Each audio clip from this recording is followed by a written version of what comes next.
Yeah, I think there are some good things that some of these people can do while they're still in their position. It's funny. I'm going to call this a good thing, even though I'm generally opposed to it.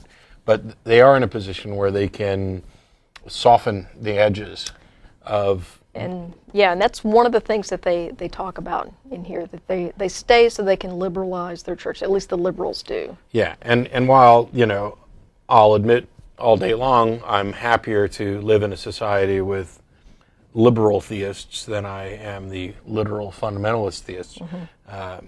I think that it's a bit dishonest to go about doing it that way. I mean, I realize they're probably giving these people mm-hmm. most of their honest thought. It's the the leading the cow away mm-hmm. slowly type thing. But I'm going to take a much more straightforward approach. I know that comes as a shock to everybody watching the show, but when I got to the point where it was clear I could no longer believe, for much the same reasons that these guys did, it wasn't a moment where I just said, okay, religion's now irrelevant, I'm going to go on about my life. It was, wow, I've been duped and did most of the duping myself, to myself. For many years. Let's get this information out to other people so that they can stop being duped. Yeah.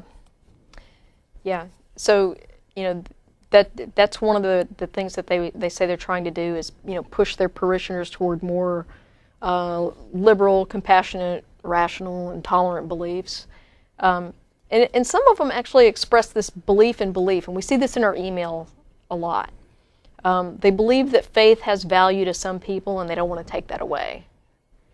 And so I have a couple of problems with these rationalizations. I know, shocking. And the first one is sort of like a personal one for the preachers themselves. They all talked about how lonely they feel. And in my view, they're squandering the one and only life they're sure to have in the service of a lie. Yeah. And they know this. And even worse, they're leading other people in service of that lie. Because by pretending to believe, they rob their parishioners an opportunity for growth. How many of their parishioners have similar doubts? How many of them would make that journey to reason and evidence if they knew their preacher was an atheist? Yeah. And this is exactly why I kind of hedged what I was saying before. Yeah.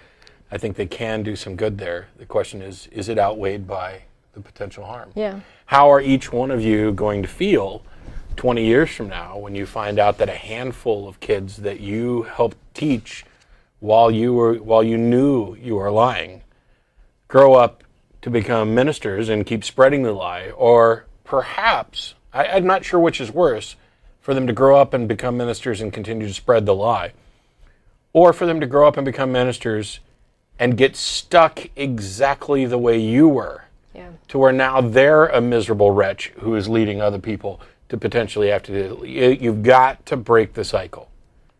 I'm sure there's I'm sure there are UU churches that would be happy to have you.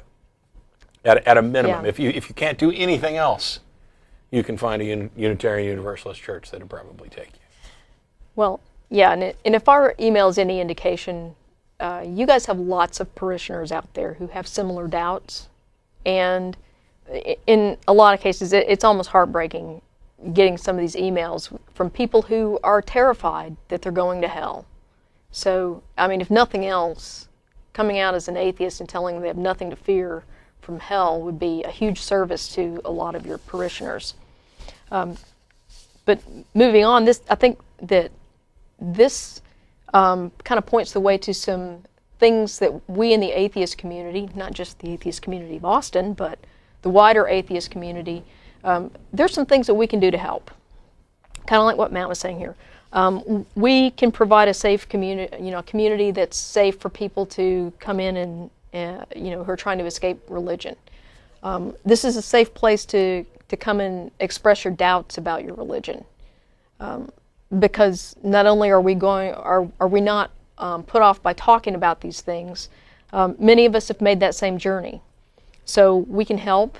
and we can help, if only to lend a sympathetic ear. Yeah, to the ministers, I doubt nobody thinks for a second that these are the only 5. Oh, no. It's not even the only 5 that were considered for this study. To the ministers out there who are in this position, I appreciate the fact that you're in a really difficult spot, that perhaps you feel alone, you have no idea what your options are, you're not sure what you'll do, you're afraid of the changes, you're afraid of coming out to your family. I think I'd point out that not only are you continuing to do harm out of fear, but your parishioners are emailing us when you could be helping them. Your parishioners, in their doubts, they don't want, when Christians have doubts, some of them are going to go to their pastor, and when they do, what are they looking for? They're looking for reassurance. But when those same individuals come and email and call in and talk to atheists, they're not looking for reassurance anymore. They're looking to have their beliefs challenged.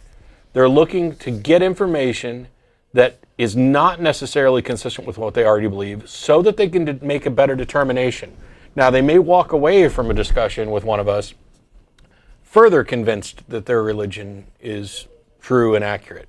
And I've said before, I'm fine with that.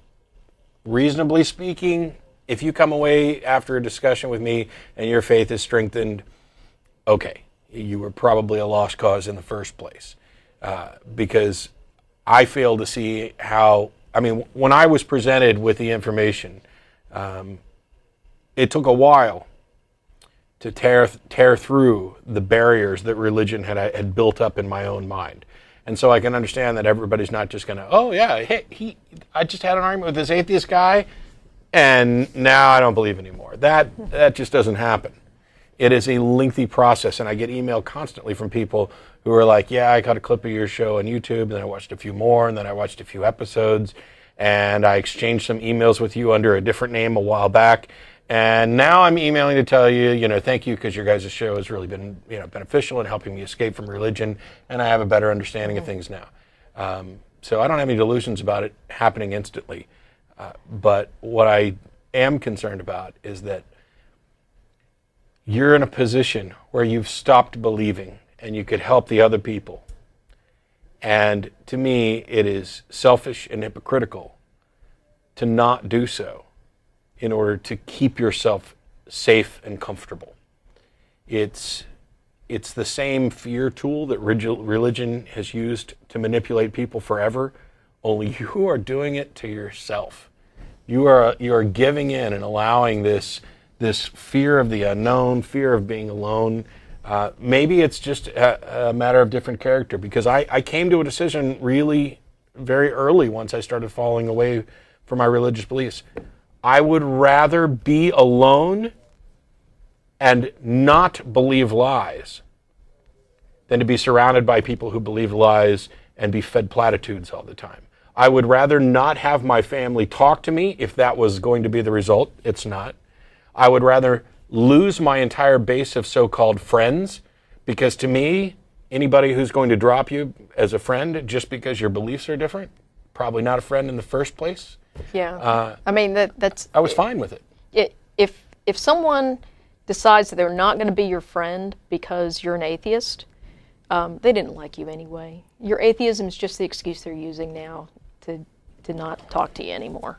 Yeah, it may be also be the case that they actually do still like you, but they've bought into a religious idea that says they're not allowed to be your friends anymore. How many emails do we get from people who are in relationships wondering what they need to do now that they've stopped believing and their spouse hasn't? Yeah, or they're engaged to marry somebody who's a theist and they're an atheist, and now she's coming, it's always a guy engaged to a woman, and she's the theist, and she comes back and says, oh, I can't be unequally yoked. Yeah. And, my advice, if you're in a situation like that, if she can't, come to reason, then get out while you can. Yeah. Leave. You cannot do that. If you can't have a rational, equitable conversation and come to some agreement before you get married, please don't get married. Yeah. That's a mistake of just monumental proportions.